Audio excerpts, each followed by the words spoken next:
नमस्कार, आदाब। जम्मू कश्मीर की खबरों में आपका बहुत स्वागत है। आपके साथ मैं हूं जासमिन शर्मा। शुरुआत करते हैं बांडीपोरा के साथ, जहां के हाजिन सोनावरी में आग का तांडव देखने को मिला है। इस पूरे इलाके में भीषण आग लगी है। 3 दुकानों और घरों में ये आग लगी है। फायर ब्रिगेड की कई टीमें आग बुझाने में अभी भी जुटी हुई हैं। बड़ी खबर बता रहे हैं बांडीपोरा से, जहां आग का तांडव देखने को मिला है। सोनावरी हाजिन इलाके में ये भीषण आग लगी है। 3 दुकानों और घरों में ये आग लगी है, जिसकी तस्वीरें सामने आई हैं। ये देर रात की तस्वीरें हैं, जब अचानक इन 3 दुकानों और घरों में आग लगी और आगजनी की यह घटना हाजिन में हुई है। फायर ब्रिगेड की कई टीमें अभी भी आग बुझाने की मशक्कत कर रही हैं। मौके से तस्वीरें आपको दिखा रहे हैं। फायर एंड इमरजेंसी सर्विसेज मौके पर पहुंची है और आग को बुझाने की कोशिश की जा रही है। आग कितनी भयानक थी, ये अंदाजा इन तस्वीरों से साफ लगाया जा सकता है। हालांकि आग कैसे लगी, ये कारण अभी तक स्पष्ट नहीं हो पाया है, लेकिन आग को बुझाने की मशक्कत की जा रही है। जिस तरह से आग यहां पर फैली है, कई घरों को इस आग ने अपनी चपेट में ले लिया है। 3 दुकानें इस आग में जलकर राख होना बताया जा रहा है। और इस वक्त यह अहम खबर है, ये एक फायर ब्रोकआउट है, मैसिव फायर ब्रोकआउट है हाजिन सोनावरी में, जो बांडीपोरा जिले में पड़ता है। और यहां पर 3 दुकानें और कुछ घर जलकर राख हुए हैं, जिसकी वजह से आम लोगों में भी कहीं ना कहीं अफरा तफरी देखने को मिल रही है। हाजिन अजास नादखाई से फिर फायर एंड इमरजेंसी सर्विसेज की गाड़ी को मौके पर बुलाना पड़ा है और आग को बुझाने की कोशिशें की जा रही हैं। साथ ही साथ प्रशासन आग के कारणों की जांच में भी जुटा हुआ है। और अभी तक जो खबर निकल कर आई है, उसके मुताबिक कोई कैजुअलिटी यहां पर नहीं है, कोई जानी नुकसान यहां पर फिलहाल नहीं हुआ है, लेकिन माली नुकसान लाखों करोड़ों का बताया जा रहा है। साजिद हमारे सहयोगी ज्यादा जानकारियों के साथ फोन लाइन पर मौजूद है। साजिद, मौके से अपडेट्स। देखिए जासमीन, कल देर रात को ये आग हाजिन सोनावरी के इलाके में लगी। हाजिन का जो मार्केट है, वहां पे एक शॉपिंग कॉम्प्लेक्स है, वहीं कुछ रेजिडेंशियल जो हाउसेज हैं साथ में एक दूसरे से अटैच्ड है। तो वहां देर रात को ये आग लगी और ये काफी भयानक आग थी, जिसकी वजह से जी जो काफी शिद्दत थी इसमें, इस आग में, जिसकी वजह से वो एक रेजिडेंशियल हाउस डैमेज हो गया और इसके साथ साथ मुतअद्दिद जो दुकानें हैं, कई दुकानें हैं, वो भी जलकर खाक। साजिद, आग कैसे लगी, क्या ये कारण अभी तक स्पष्ट हो पाया है क्या? और क्योंकि देर रात का मामला है, देर रात आग को बुझाने की कोशिशें की जा रही थी, नुकसान लगभग कितने का हो सकता है यहाँ पर? देखिए, आग कैसे लगी इस मामले में अभी तक जो है वो पुष्टि नहीं हो पाई है, कंफर्म नहीं हुआ है। और इस मामले में इन्वेस्टिगेशन जारी है। क्या ये शॉर्ट सर्किट की वजह से या कोई और कारण था जिसकी वजह से आग लगी, उस बारे में पूछताछ जारी है। तो कल चूंकि रात का टाइम था, अभी वो आगे आज पता चलेगा। लेकिन नुकसान बहुत हुआ है, क्योंकि कई शॉप्स हैं वहां पे, ये मार्केट था, और एक रेजिडेंशियल हाउस में भी काफी ज्यादा नुकसान हुआ है। और कई सारे एरियाज से वहां पे फायर टेंडर्स को बुलाना पड़ा, उसके बाद ही ये आग पे कंट्रोल हुआ। ठीक है साजिद, यानी कुल मिलाकर अभी बाज़ाब्ता वक्त है ये कहना कि कितने का नुकसान हुआ है और आग का क्या कारण रहा, इसकी जांच की जा रही है। साजिद, आप नजर बना के रखें। हमारे साथ जुड़ने के लिए, जानकारियों के लिए आपका बहुत शुक्रिया। चलिए बढ़ते हैं आगे। पुंछ से आपको खबर देंगे, जहां के कलाई इलाके में एक कार नेशनल हाईवे से पुलसत्य नदी में जा गिरी। हादसे में 3 लोगों के लापता होने की खबर है, जिनकी तलाश अभी जारी है। बताया यह भी जा रहा है कि कार में 10 लोग सवार थे, जो हादसे के बाद नदी की तेज धार में फंस गए। खबर पाकर पुलिस की टीम मौके पर पहुंची, लोगों को रेस्क्यू किया गया, मगर एक नवजात और 2 महिलाएं नदी में गिरने के बाद से लापता हैं, जिनकी तलाश जारी है। नदी के बहाव के तेज होने की वजह से वाहन चालकों को बाहर निकालने में कहीं ना कहीं मशक्कत हुई है, लेकिन एक नवजात और 2 महिलाएं इस तेज बहाव में बह गई हैं, क्योंकि बारिश भी हो रही थी। जो तस्वीरें बयां कर रही हैं, ये देर रात का हादसा है, जब पुंछ के कलाई इलाके में एक कार इस नदी में जा गिरी है। मुनीश हमारे सहयोगी ज्यादा जानकारियों के साथ फोन लाइन पर जुड़े। मुनीश, क्या कुछ अपडेट्स मौके से इस वक्त मिल रहे हैं? जी, अभी तक जो 3 लापता है उनकी तलाश जारी है। तो ये देर रात का वाकया है, और एक तो रात का समय था और दूसरा 2 दिन से लगातार बारिश हो रही थी, जिसके कारण नदी का बहाव भी काफी तेज था। और ये जो गाड़ी है पुंछ से सुरनकोट की तरफ जा रही थी, जिसमें 10 लोग सवार थे। साइलो गाड़ी है और ये टैक्सी परमिट वाली गाड़ी थी, जिसमें कुछ दो बच्चे और बाकी जो है 8 जो बड़े लोग सवार थे। नदी में गाड़ी गिरी, उसके बाद 2 महिलाएं और एक नवजात जो है वही लापता हो गया। हालांकि पुलिस की तरफ से कड़ी मशक्कत के बाद जो है जो 7 लोग थे उनको वहां से निकाल लिया गया और जो वाहन है उसको भी देर रात वहां से निकाल दिया गया। लेकिन जब वाहन गाड़ी नदी में गिरा तो उसके बाद से जो 3 लोग लापता हैं।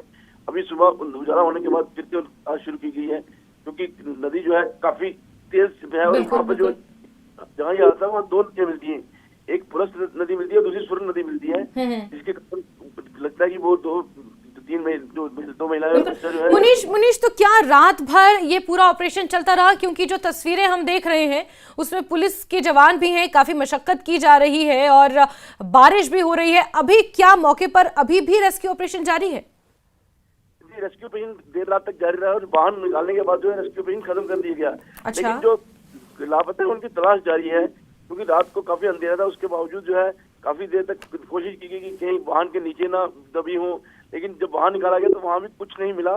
जिसके बाद जो है आज सुबह फिर से जो है उनकी तलाश शुरू की है। हालांकि अभी भी बारिश हो रही है, जिसके चलते जो है तलाशी अभियान में जो है थोड़ा सा परेशानी आ रही है, क्योंकि भाव तेज होने के कारण लगता है कि बहकर कहीं बाहर न चली गई हूँ। ठीक है मुनीश, आप नजर बना के रखें, आपसे जुड़ेंगे, इस पर जानकारी लेंगे। फिलहाल के लिए शुक्रिया। तो ये देर रात की तस्वीरें पुंछ के आपको बता दें कि कलाई इलाके से सामने आई हैं, जहां ये कार दुर्घटनाग्रस्त हुई और इस नदी में 3 लोग बह गए हैं, जिसमें एक नवजात और 2 महिलाएं शामिल हैं। देर रात को ही रेस्क्यू ऑपरेशन चलाया गया। जो बचे हुए 7 लोग थे उन्हें तो किसी तरह बाहर निकाल लिया गया, लेकिन 3 लोग अभी भी लापता हैं। एक छोटा बच्चा, नवजात बच्चा बताया जा रहा है, 2 महिलाएं हैं। रेस्क्यू ऑपरेशन हालांकि रात को ही खत्म कर लिया गया था, लेकिन मौके पर अभी भी 3 लोगों की तलाश जारी है। आगे बढ़ते हैं राजौरी से खबर, जहां बारिश ने तबाही मचाई है। राजौरी के पंगपीर में भारी बारिश हुई है। बारिश से कई घरों को भारी नुकसान पहुंचा है। कई घरों में बारिश का पानी घुस आया है और जिस तरह से मौसम विज्ञान केंद्र ने भारी बारिश और ऊपरी इलाकों में बर्फबारी का अनुमान जताया है, इसका नतीजा यह है कि राजौरी के पंगपीर में भारी बारिश हुई है, जिसकी वजह से कई घरों को भारी नुकसान हुआ है। कई घरों में बारिश का पानी घुस आया है, जिसकी वजह से लोगों को अब मशक्कत करनी पड़ रही है। राजौरी का ये पंगपीर इलाका और यहाँ पर लोगों के घरों में बारिश का पानी किस कदर घुस चुका है, ये तस्वीरें आप साफ देख रहे हैं। लोगों का सामान पूरी तरह से खराब हो चुका है, नष्ट हो चुका है और लोगों का जनजीवन इससे अस्त व्यस्त नजर आ रहा है। राजौरी के कई ऐसे घर हैं जहां पर पानी घुस आया है। साथ ही साथ प्रशासन अब ड्रेनेज सिस्टम को रिस्टोर करने की कोशिश कर रहा है।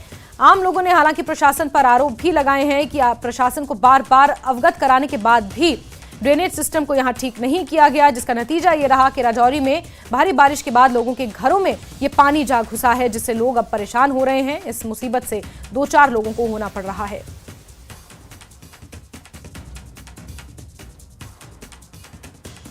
लोगों के घरों में ही नहीं बल्कि राजौरी की सड़कों पर भी ये पानी इसी तरह भरा हुआ है, जिसकी वजह से ट्रांसपोर्ट सिस्टम भी प्रभावित हुआ है।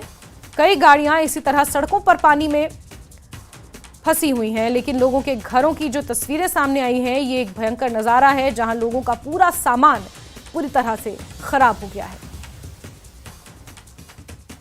राजौरी से ये तस्वीरें आपको बता रहे हैं, जहां भारी बारिश के बाद कई घरों में पानी घुस आया है। खासकर राजौरी के पंगपीर का ये पूरा इलाका है,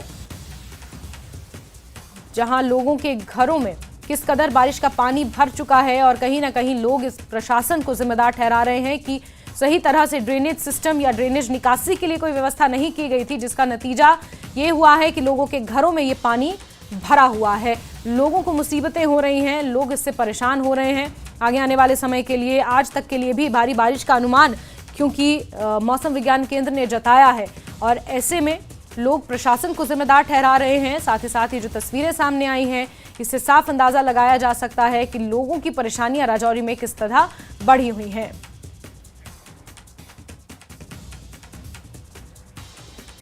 तो वहीं किश्तवाड़ में भी बारिश और बर्फबारी से जनजीवन अस्त व्यस्त है। यहां ऊपरी इलाकों में भारी बर्फबारी हो रही है, जबकि निचले इलाकों में बारिश से लोग बेहाल हैं। कई जगहों पर भूस्खलन हुआ है, जिससे कई सड़कें बंद हो गई हैं। तो किश्तवाड़ से ये तस्वीरें सामने आई है, जो ये ऊपरी भलई इलाके हैं, यहाँ पर भारी बर्फबारी हुई है, रास्ते पूरी तरह से बंद हैं। हालांकि मालिकाने बागातों की अगर बात की जाए, मेवे के जो बागान हैं उनके लिए ये जो बर्फबारी है ये एक राहत बनकर, एक वरदान बनकर सामने आई है, क्योंकि पर्याप्त मात्रा में अब चिलिंग आवर्स उन पेड़ों को मिल पाएंगे, सेब के पेड़ों को, मावे के बागानों को मिल पाएंगे। लेकिन आम लोगों की मुसीबतें इस बर्फबारी की वजह से बढ़ गई हैं। वहीं अगर निचले इलाकों की बात करें तो वहां पर लगातार बारिश का सिलसिला जारी है, जिससे सड़कें खासकर बंद हैं।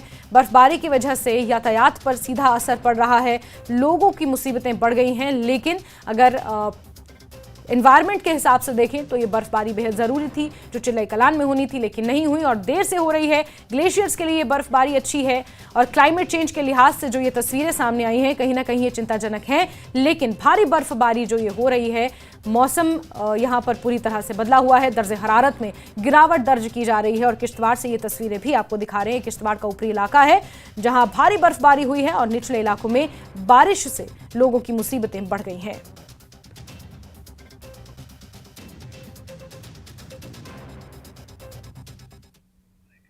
खबरों का सिलसिला जारी है, वक्त एक छोटे से ब्रेक का।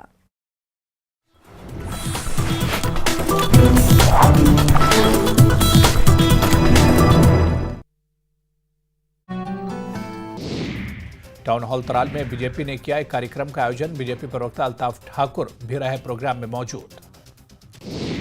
हिमाचल प्रदेश सरकार 17 मार्च को वार्षिक बजट करेगी पेश। सीएम सुखविंदर सिंह सुक्खू सुबह 11 बजे अपना तीसरा बजट करेंगे पेश।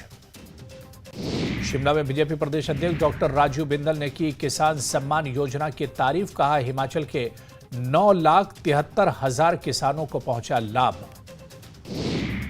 बीजेपी प्रदेश अध्यक्ष डॉक्टर राजीव बिंदल ने कहा यूरिया खाद की कीमत में भी भारी सब्सिडी दी जा रही है। अंतर्राष्ट्रीय बाजार में यूरिया खाद की एक बोरी 3,000।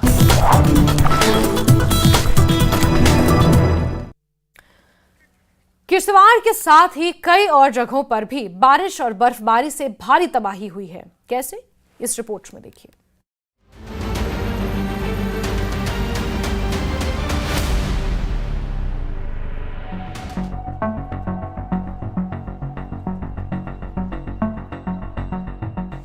बर्फ से ढकी ये वादियां किसी हसीन नजारे से कम नहीं लगती, लेकिन इस बार ये खूबसूरती तबाही के साए में है। जम्मू कश्मीर से कई इलाकों में भारी बारिश और बर्फबारी ने जिंदगी की रफ्तार रोक दी है। प्रदेश के कई हिस्सों में भूस्खलन और सड़कें धंसने की घटनाएं सामने आई हैं, जिससे यातायात पूरी तरह से बाधित हो गया है। प्रशासन की ओर से यात्रियों को सावधानी बरतने और अनावश्यक यात्रा से बचने की सलाह दी गई है। वहीं डोडा और किश्तवाड़ में भूस्खलन हुआ। किश्तवाड़ के पहगौमगढ़ द्रबशाला क्षेत्र में भारी भूस्खलन के कारण किश्तवाड़ डोडा राष्ट्रीय राजमार्ग 244 पूरी तरह से बंद हो गया है। प्रशासन राहत और बहाली के कार्यों में जुटा हुआ है। वहीं लोगों से अनावश्यक यात्रा से बचने की अपील की गई है। मॉर्निंग में हम जम्मू के लिए निकल रहे थे तो हस्ती के पास वड्रा पुल है जहां लैंड स्लाइड हुई है और यहाँ पे बड़े बड़े बोल्डर्स आके रोड को जो है बंद कर दिया है। तो हमारी अभी डीसी साहब से बात हुई है और डीसी साहब ने हमें आश्वासन दिया है कि 10-15 मिनट के अंदर जो है यहाँ रास्ता खुल जाएगा। नेशनल हाईवे वालों से बात हो गई है, उन्होंने वहाँ से अपनी जेसीबी भेज दी है इस रास्ते को खुलवाने के लिए और हम डीसी साहब का दिल से शुक्रिया अदा करते हैं जो उन्होंने सही समय पर हमारी कॉल उठा के हमारी यहाँ सब लोगों की मदद की है। गुलमर्ग में पिछले 24 घंटे से लगातार बर्फबारी जारी है। सड़कों पर फिसलन बढ़ गई है, जिससे यातायात पूरी तरह से प्रभावित हो गया है। गुंडोला केबल कार सेवा आंशिक रूप से बहाल कर दी गई है, लेकिन घने कोहरे के कारण दूसरे चरण की सेवा अभी भी स्थगित है। टंगमर्ग में बिना चेन वाले वाहनों की आवाजाही पर रोक लगा दी गई है। फिसलन गाड़ियों में देखिए आप किस तरह से गाड़ियां जो है अब चलने में उन्हें दुश्वारियां पेश आ रही है। ये देखिए आप किस तरह से टायर के नीचे चेन लगाई जाती है और उसके देखिए आप किस तरह जाम भी हुआ है। काफ़ी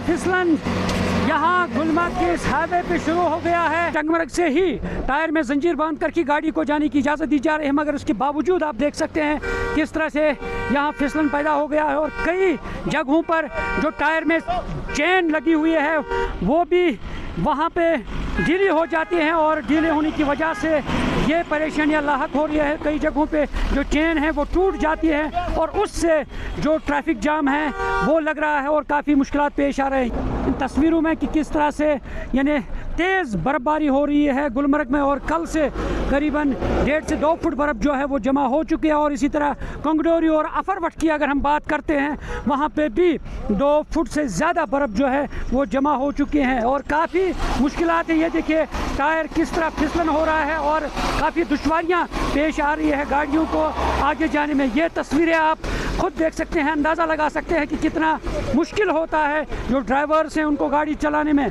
और अब यही है, एहतियात बरतने की ज़रूरत है और जो भी गाड़ी गुलमर्ग से टंगमर्ग जाए या टंगमर्ग से गुलमर्ग जाए वो ज़रूर टायर में चेन बांधे और उसके बाद ही वो आगे जाने का मन बनाए। और क्योंकि इसके बगैर इस रोड पे अब इस बर्फबारी के दौरान चलना बहुत ही। बारामूला में नौशेरा बनियार इलाके में भारी बारिश के बाद भूस्खलन हुआ, जिससे 2 मकान पूरी तरह से क्षतिग्रस्त हो गए। प्रशासन ने प्रभावित परिवारों को सुरक्षित स्थानों पर पहुंचाया। हाजिन में भूस्खलन से सड़कों में दरारें बढ़ गई हैं और सड़कें धंस गई हैं। एहतियातन प्रशासन ने 2 सरकारी स्कूलों को राहत केंद्र में तब्दील कर दिया है।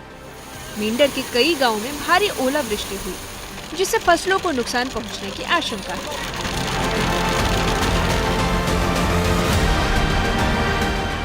सांबा के गुड़ा मोड़ इलाके में एक मंदिर पर आकाशीय बिजली गिरने से मंदिर में दरारें आ गई हैं। हादसे के वक्त मंदिर में लोग मौजूद थे, लेकिन कोई जानी नुकसान नहीं हुआ।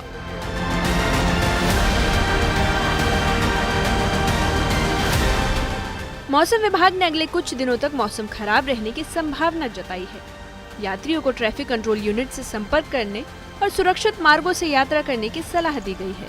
बचाव कार्य तेजी से जारी है, लेकिन स्थानीय निवासियों और यात्रियों को सतर्क रहने की जरूरत है। Bureau report, news 18। बजट, जी हां, एक ऐसा शब्द जो हर आम आदमी की जिंदगी पर असर डालता है। सरकारी खजाने से लेकर जनता की जेब तक बजट का गणित हर किसी के लिए मायने रखता है। और इसी बजट सत्र को असरदार और सार्थक बनाने के लिए जम्मू सचिवालय में बुलाई गई सर्वदलीय बैठक। सत्ता पक्ष से लेकर विपक्ष तक सभी नेता जुटे, मुद्दों पर मंथन हुआ, रणनीतियों पर चर्चा हुई। और इस बैठक में क्या कुछ हुआ, इस रिपोर्ट में देखिए।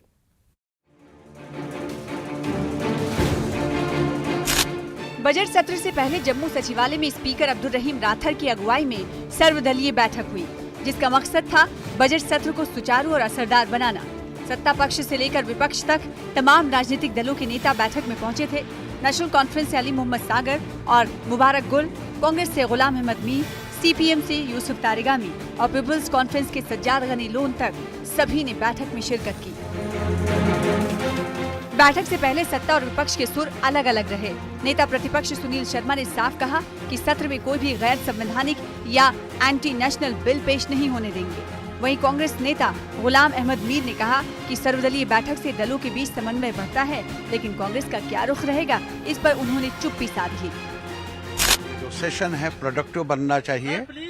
ये जहाँ तक हमारे अवाम का ताल्लुक है, जो उन्होंने हाउस को चुना है, चाहे सरकार के हिमायत में खड़े लोग या अपोजिशन, सबका अधिकार है, हक है। यह ऐसा जगह है, हाउस है, जहां एक उम्मीद है आवाम की, क्या उनको राहत पहुंचाने के लिए कुछ कहा जाएगा, कुछ किया जाएगा। 2 चीजों पे भारतीय जनता पार्टी बिल्कुल क्लियर स्टैंड रखेगी। किसी भी अनकॉन्स्टिट्यूशनल और एंटी नेशनल, चाहे वो रेजोल्यूशन हो, चाहे वो क्वेश्चन हो, 0 आवर हो या नॉर्मल डिबेट हो, किसी भी कीमत पे भारतीय जनता पार्टी अनकॉन्स्टिट्यूशनल और एंटी नेशनल किसी भी बात को एक्सेप्ट नहीं करेगी। रूटीन में लोगों की बात हो, हम उसे एक्सेप्ट करेंगे। स्पीकर अब्दुल रहीम राठर ने बैठक की अगुवाई करते हुए सभी दलों से सत्र को सार्थक बनाने की अपील की। उधर 2 मार्च को नेशनल कॉन्फ्रेंस की भी अलग से बैठक होगी, जिसमें पार्टी के विधायक बजट पर चर्चा करेंगे। मुबारक गुल ने इस बैठक के लिए व्हिप जारी कर दिया है। अब 3 मार्च से शुरू होने वाले इस बजट सत्र में जनता के मुद्दों पर कितनी गंभीरता से चर्चा होगी, ये देखना दिलचस्प होगा। Bureau report, news 18।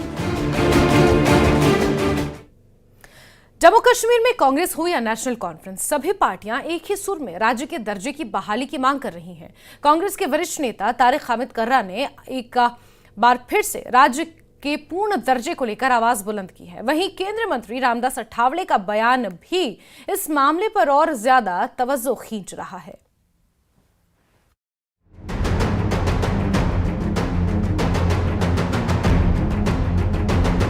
Jammu Kashmir की सियासत में राज्य के दर्जे की बहाली का मुद्दा एक बड़ा मुद्दा है। जम्मू कश्मीर कांग्रेस के अध्यक्ष तारिक अहमद कर्रा ने आज जम्मू में पार्टी कार्यकर्ताओं की बैठक में इस मुद्दे को जोर शोर से उठाया। उन्होंने कहा कि जम्मू कश्मीर को पूर्ण राज्य का दर्जा मिलना चाहिए, क्योंकि डुअल पावर सिस्टम आम जनता के लिए ठीक नहीं है। कर्रा का कहना था कि सरकार को जनता की भावनाओं का सम्मान करना चाहिए और जल्द से जल्द राज्य का दर्जा बहाल करना चाहिए। हमने अपने कारकुनों से, लीडर्स से, डिस्ट्रिक्ट के, उनसे एक तो इसके बारे में, इसकी अहमियत के बारे में उनसे बात की और उनसे एक हिसाब से एंडोर्समेंट ली कि जो तहरीक जो हम चला रहे हैं कांग्रेस पार्टी, हम मिल मिला के इसको फर्दर इंटेंसिफाई करना चाहते हैं। जो अंधी गुंगी बहरी सरकार मरकज में है उनको जगाने के लिए, और ताकि हमें अपना जो हमारा हक था, जो डोगरा रियासत थी, जो डोगरों की एक आइडेंटिटी थी इस रियासत की, उस रियासत को उन्होंने जो मिलिया मेट कर दिया, उसकी आइडेंटिटी खत्म कर दी, हम लोगों की आइडेंटिटी खत्म कर दी। हम उसकी रेस्टोरेशन चाहते हैं, वो हमारा हक बनता है, कोई खैरात नहीं है। वो कांग्रेस ही नहीं बल्कि केंद्र सरकार के मंत्री भी इस मुद्दे पर बयान देने से पीछे नहीं हट रहे हैं। केंद्रीय मंत्री रामदास अठावले ने कहा है कि जम्मू कश्मीर को जल्द ही राज्य का दर्जा वापस मिलेगा। उन्होंने धारा 370 को हटाने के फैसले को सही ठहराया और कहा कि इससे जम्मू कश्मीर की तस्वीर बदल गई है। उसमें एक 370 आर्टिकल हटाने का एक बहुत ही बड़ा निर्णय हुआ और वो निर्णय जम्मू कश्मीर के डेवलपमेंट को मजबूत करने वाला निर्णय रहा। जम्मू कश्मीर का आतंकवाद खत्म करने का निर्णय रहा। जम्मू कश्मीर के बेरोजगारों को रोजगारी देने वाला निर्णय रहा। अभी यहाँ के लोगों की मांग है कि हमको राज्य का दर्जा देना चाहिए। तो जरूर अमित शाह साहब ने जब 370 आर्टिकल हटाने का निर्णय जब घोषित किया था लोकसभा में, तभी उन्होंने अनाउंस किया था कि वक्त आने पर हम इनको स्टेट का दर्जा दे देंगे और जरूर बहुत ही जल्द जम्मू कश्मीर को स्टेट का दर्जा मिलेगा और यहाँ की हर समस्या हल करने की कोशिश हमारी होगी। दिलचस्प बात यह है कि कुछ समय पहले जब प्रधानमंत्री नरेंद्र मोदी सोनमर्ग टनल के उद्घाटन समारोह में पहुंचे थे, तब जम्मू कश्मीर के मुख्यमंत्री उमर अब्दुल्ला ने उनकी तारीफ की थी। उमर ने कहा था कि प्रधानमंत्री ने चुनाव करवाने का वादा निभाया और उन्हें उम्मीद है कि राज्य के दर्जे का वादा भी जल्द पूरा होगा। इस पर प्रधानमंत्री मोदी ने साफ शब्दों में कहा था, मैं मोदी हूँ, जो वादा करता हूँ वो निभाता हूँ। सही वक्त आएगा और सही काम होंगे। जम्मू कश्मीर को फिर से राज्य का दर्जा मिलेगा या नहीं, ये तो समय ही बताएगा। कांग्रेस और नेशनल कॉन्फ्रेंस सरकार पर दबाव बना रही है, वहीं केंद्र सरकार भी इस पर संकेत दे रही है। अब देखना होगा कि इस काम का सही वक्त कब आएगा। Bureau report, news 18। Jammu Kashmir और लद्दाख हाईकोर्ट ने टोल वसूली पर लगाम लगाते हुए जनता को बड़ी राहत दी है। हाईवे अधूरा है तो टोल पूरा क्यों? हाईकोर्ट ने national highway authority of India को आदेश दिया है कि जब तक हाईवे पूरा नहीं बनता तब तक सिर्फ 20% टोल ही लिया जाए।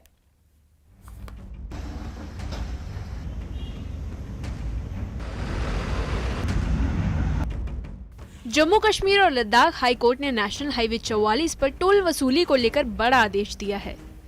हाईकोर्ट ने कहा कि जब तक पठानकोट उधमपुर हाईवे पूरी तरह से चालू नहीं होता तब तक 20% टोल ही लिया जाएगा। यह आदेश सीधे तौर पर लखनपुर और बन्न टोल प्लाजा पर लागू होगा। कोर्ट ने साफ कहा कि जनता से बदहाल सड़कों के लिए पूरा टोल लेना सरासर अन्याय है।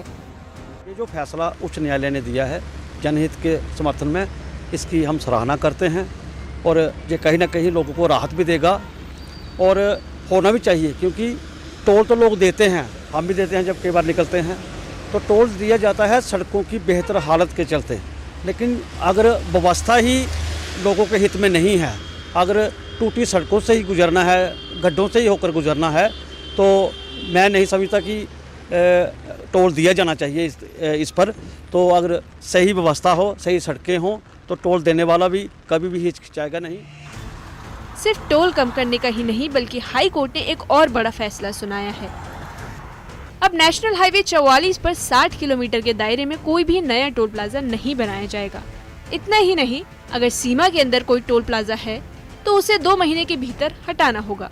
कोर्ट ने कहा कि टोल प्लाजा बनाकर जनता से जबरदस्ती पैसे वसूलना अब नहीं चलेगा।